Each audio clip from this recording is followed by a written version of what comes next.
Israel has partially reopened the Rafah border crossing between the Gaza Strip and Egypt, a vital gateway that had been mostly closed for nearly 2 years since the outbreak of war in 2024.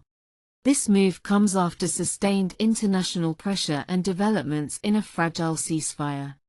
The Rafah crossing is Gaza's only direct link to the outside world that doesn't go through Israel, and its closure has severely limited travel and humanitarian access.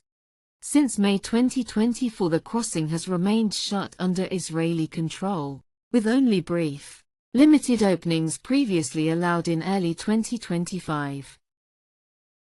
According to Israel's Coordinator of Government Activities in the Territories, or COGAT, the crossing was opened on Sunday for the limited passage of residents only, with movement in both directions expected to begin on Monday. Access is restricted to pedestrian travel, and the priority will be people rather than cargo.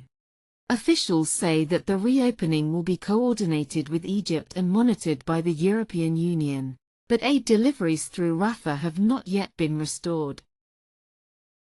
Thousands of Gaza residents have been waiting for this opportunity, particularly those in need of urgent medical treatment abroad. Health Ministry officials report that around 200 patients are awaiting evacuation once the crossing starts operating. For many families, this is a moment of cautious hope amid dire conditions in the territory, where hospitals and essential services have been stretched to the brink during years of conflict. Despite the reopening, significant limitations remain.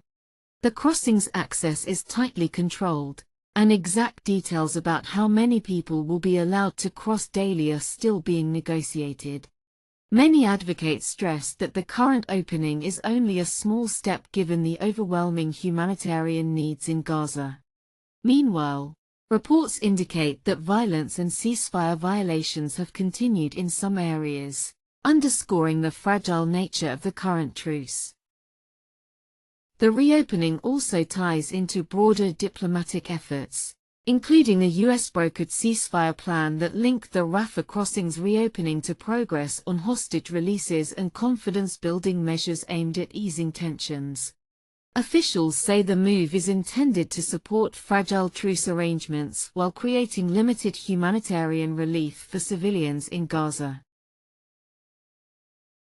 However, major political and security questions remain unresolved. Issues surrounding who will govern Gaza, how security will be enforced, and what role international or regional actors may play continue to divide negotiators. Without clear agreements on these fronts, analysts warn that any easing of restrictions could be temporary, leaving the future of the crossing, and the ceasefire itself, uncertain. If you like this video, then like, share and subscribe to Mirror Now.